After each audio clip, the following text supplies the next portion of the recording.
Selamat datang kembali. Oke, hari ini kita bakal gali lebih dalam nih satu sumber yang Anda bagikan. Ini wawancara video yang menarik banget sama dokter forensik. Mamanya dokter Stefani. Oh iya, saya ingat sumber itu. Cukup bikin penasaran ya? Betul. Kita mau coba kupas pengalamannya dia, sisi-sisi forensik yang mungkin jarang kita dengar. Termasuk ada kasus-kasus yang kayaknya kok gimana ya, melawan logika medis gitu. Menarik. Sumbernya ini dari YouTube ya, wawancara gitu.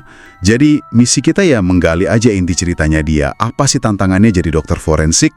Terus gimana dia ketemu kasus-kasus yang ya itu tadi agak di luar nalar. Oke, siap ya? Kita mulai. Siap. Mari kita bedah. Nah, pertama soal motivasi dulu deh. Kenapa sih orang milih jadi dokter forensik? Kalau dokter Stefani ini di sumber itu dia bilang dia tertarik karena bisa bikin jenazah ngomong. Maksudnya? Iya, jadi suara buat mereka yang udah nggak bisa ngomong lagi, buat cari keadilan, gitu. Katanya kalau jenazah itu nggak bisa bohong. Beda sama pasien hidup yang ceritanya mungkin ya ada biasnya lah. Oke. Jadi mencari kebenaran objektif dari tubuh itu sendiri ya. Masuk akal sih. Iya, nah sekarang masuk ke kasusnya nih. Ada satu yang diceritain, ini membingungkan banget. Jadi ada perempuan meninggal di kosan. Anehnya gini. Dia baru meninggal, itu kayaknya kurang dari 12 jam. Tubuhnya relatif masih seger lah, tapi udah kecium bau busuk. Dan itu kuat banget baunya. Terus gak ada luka luar sama sekali. Tunggu. Bau busuk kuat, tapi kondisi fisik masih segar dan belum lama meninggal. Itu udah agak ganjil ya? Iya kan? Tapi bagian paling anehnya tuh ini. Dari area vitalnya, itu keluar belatung hidup. Banyak banget. Hah? Belatung? Sebanyak itu? Iya, banyak banget. Padahal nggak ada luka atau infeksi sama sekali di area itu. Loh, sebentar. Ini aneh banget secara biologi. Belatung itu kan perlu waktu ya buat berkembang. Dari telur lalat jadi larva gitu biasanya 1-2 hari lah minimal. Nah, itu dia. Terus satu lagi suhu. Larva lalat itu kan sensitif sama suhu. Umumnya mereka nggak bisa hidup nyaman kalau suhu udah di atas 30 derajat Celcius. Betul. Sementara suhu tubuh kita manusia kan normalnya 36-37 derajat ya. Harusnya panas banget buat mereka. Bisa bikin rusak enzim atau dehidrasi parah lah. Jadi, gimana ceritanya bisa ada segitu banyak belatung hidup di dalam tubuh yang baru meninggal, gak ada luka, dan suhunya harusnya mematikan buat mereka? Ini beneran sulit dijelasin pakai logika medis biasa. Iya, itu inti misterinya menurut sumber itu. Nah sayangnya, keluarganya menolak otopsi. Jadi ya, gak ketahuan sebab pasti secara medisnya.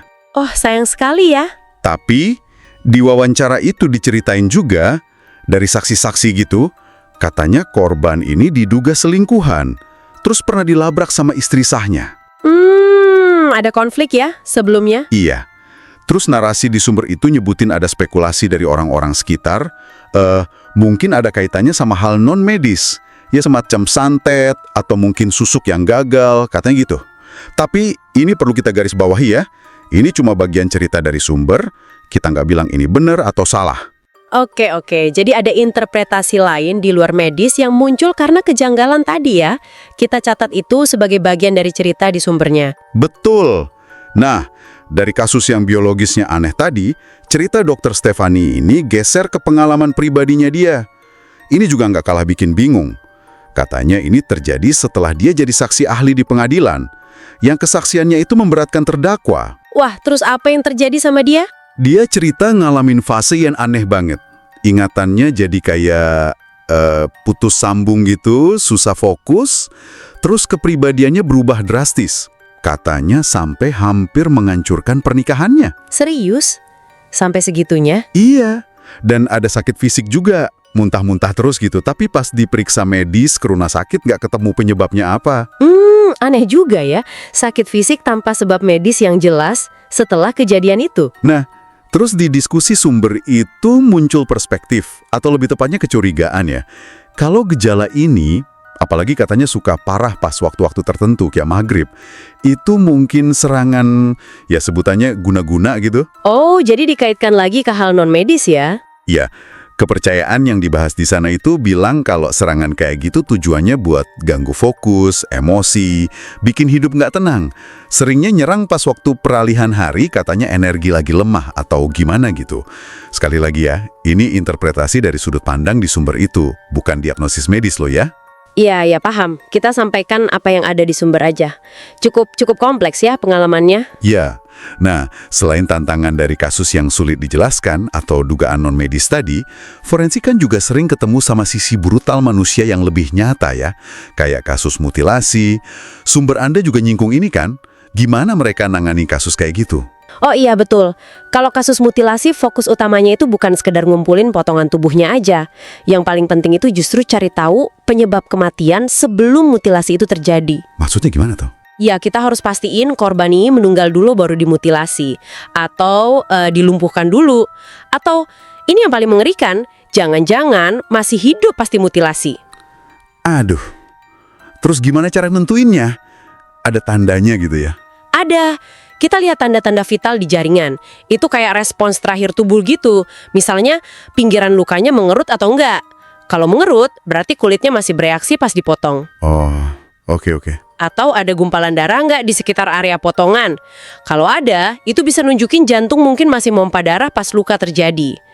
Ini bantu mastiin kekerasannya terjadi sebelum atau sesudah kematian. Paham.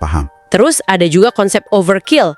Jadi, luka yang dibuat itu berlebihan banget, jauh melebihi apa yang diperlukan untuk membunuh.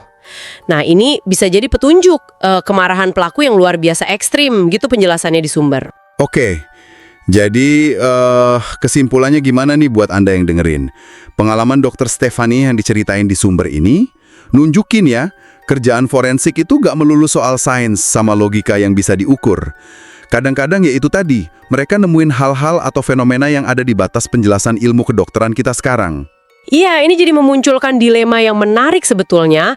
Kalau bukti fisik nunjukin anomali yang kayaknya kok melawan penjelasan rasional, gimana kita nyeimbanginnya antara metode ilmiah yang harus ketat sama kemungkinan ada faktor lain yang mungkin kita belum paham aja.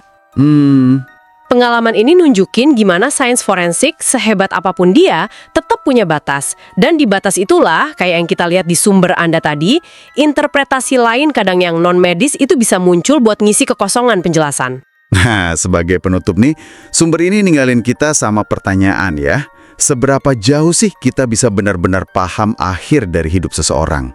Apalagi kalau ternyata ada cerita lain yang mungkin ketinggalan di sana. Cerita yang mungkin melampaui apa yang bisa diukur dan jelaskan oleh sains semata. Ya, sesuatu buat Anda renungkan sendirilah.